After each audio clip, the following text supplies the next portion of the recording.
This is Jody Roundhouse with the Roundhouse Report. Today I will be discussing Europe on fire. I got my atlas out. Uh-oh, cigarette.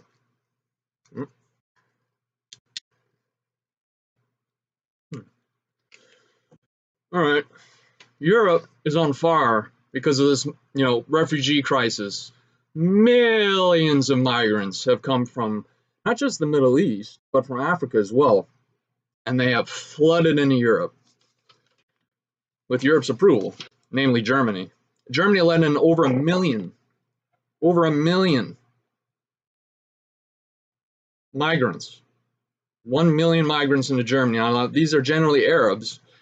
Arabs have a birth rate that's higher than the average white person's birth rate in Europe. Like the indigenous population, their birth rate in Europe sucks. It's like each family has like 0.75 kids or whatever. You look at Arab families and it's like each family has like 3 kids. So within a couple of generations, Europe will be called, as one writer put it, Eurabia. Eurabia. Because, and this is what's scary, Europe is a democracy on paper, the different countries, generally speaking. If you have a constituency that's majority Arab, who do you think they're going to vote in? Arab candidates, Muslim candidates.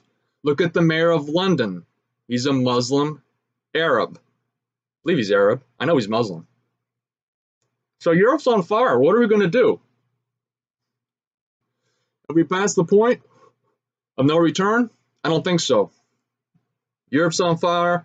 We need an anchor to stabilize the continent. And not just the continent, but England too. Remember when London, even though they have like a gun ban, remember when London, for 1 week, there was so much violence in London, I guess using knives and tire thumpers, little bats.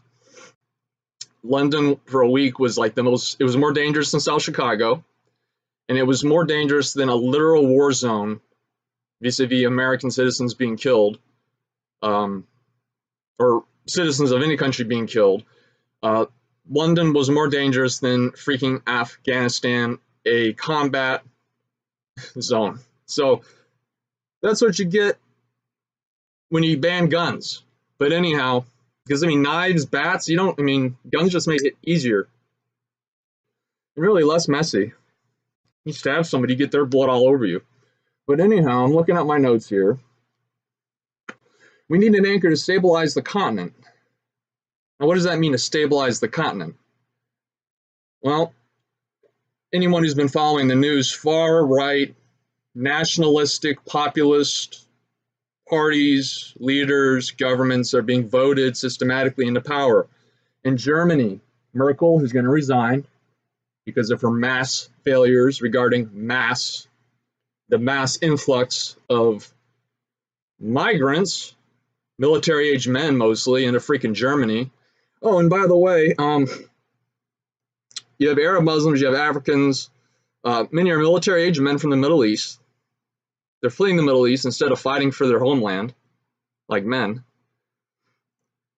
The migrants, generally speaking, they dislike everything about Western culture, and they dislike everything about the countries, like Germany, that they're flooding into. A good example, a lot of Syrian migrants, specifically from Syria, have been attacking, they go up in groups and they gang rape white German women. This has been happening all over the place. They will rally up and chase women down in the streets, chase them down in bathrooms, and they'll gang rape them. And other white indigenous Germans are like, WTF, this has got to stop. So now you have like neo-Nazi-esque elements marching through the streets of Berlin. You do not want to emigrate into a country like Germany if the population doesn't like you. Because look what happened in World War II. The population didn't like the Jews, and what happened? So how do we get rid of the Muslims, the Arabs from Germany, who have illegally, in my book, flooded into Europe, namely Germany? How do you get rid of them? Don't know. I do not propose a Holocaust. So I guess forced deportation, which is technically a war crime under the Geneva Conventions, forced displacement of an ethnicity. But these are trying times. This is the 21st century, and things are different, and Europe's on fire. These far-right parties are being voted in. Germany's losing control. Italy, they already have a far-right, populist, nationalistic, Trump-esque governing coalition that's been voted in the office. And also the smaller and Eastern European states like Hungary, Poland, etc., they have kind of taken the lead in trying to counter this. In Italy, for instance, migrant ships stuck off the coast, they're not being let in anymore except under extreme circumstances. Those ships packed full of migrants fleeing from Africa, Northeast Africa, out of Libya. There were ship after ship floundering off of Italy's coast for like a week. And everyone was like, oh, Italy, you're so mean, let them in. All right, France, how about you let them in? Well, Spain eventually let them in. I believe it was Spain. Now, at the same time, Italy is being pragmatic insofar as they are working with the Libyan Coast Guard. They are helping Libya to modernize their Coast Guard, and they are, I believe, giving them they're even giving them ships and stuff. Like, you know, the Italians are trying to help out the Libyan Coast Guard so as to prevent these freaking migrant crossings from even happening to begin with. That's Italy.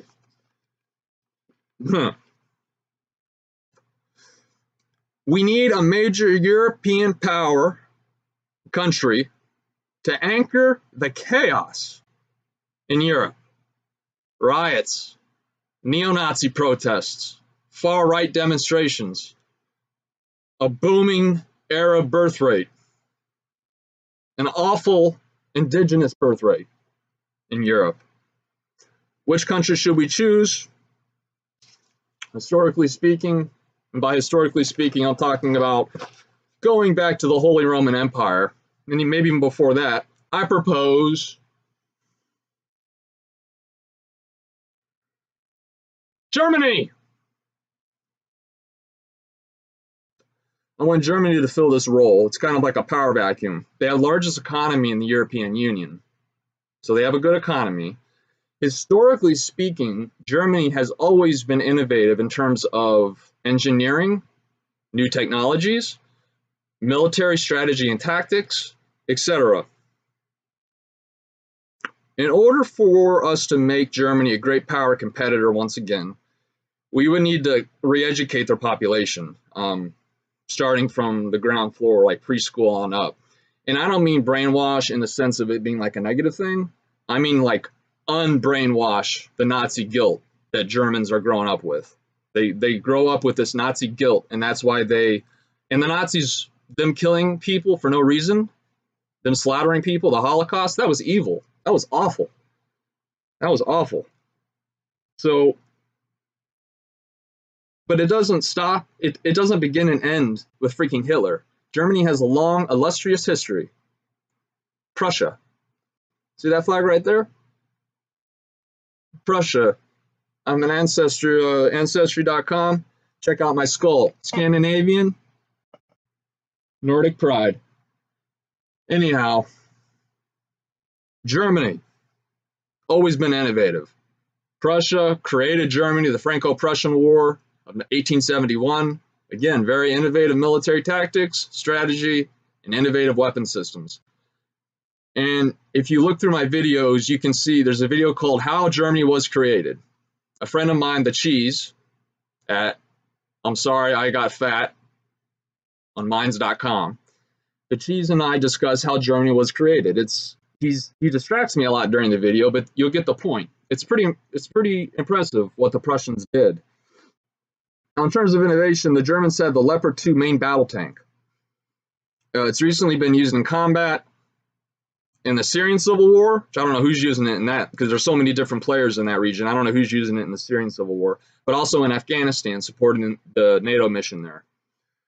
The U.S. main battle tank, by comparison, the M1A2 Abrams, it travels 45 miles per hour on the road, and it travels, I think, like 25 miles an hour off-road. That's pretty impressive. It's 70 tons. It was first tested in combat in 1991, Desert Storm, and they went up against Soviet-made tanks and just outdid them in every way imaginable. So, if we can anchor, I don't know how well this year is going to work out. Yeah. And I just got up. Red Bull. Go and cash this.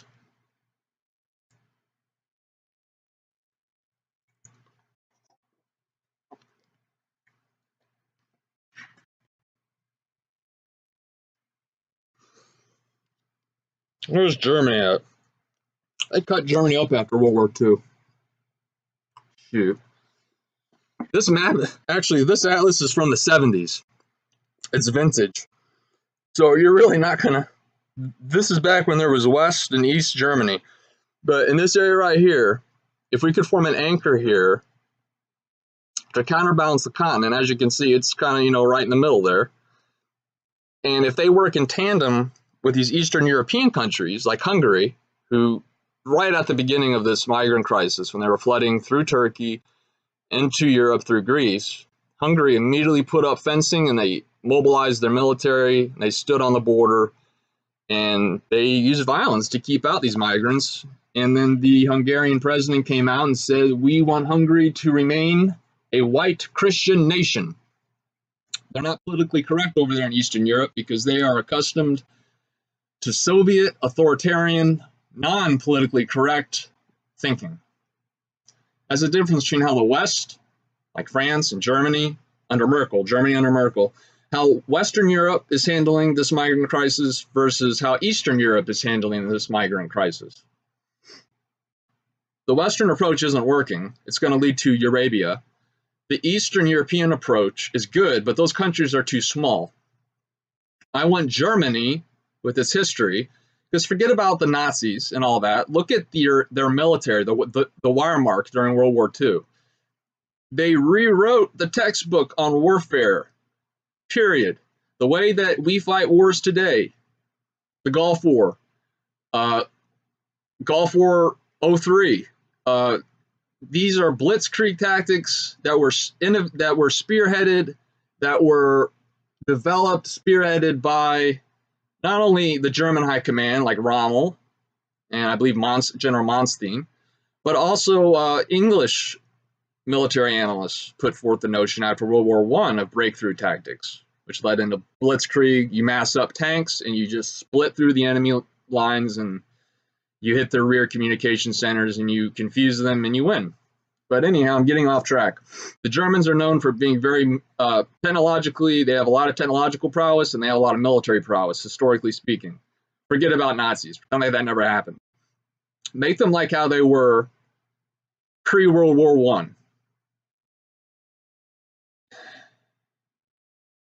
Come on, guys.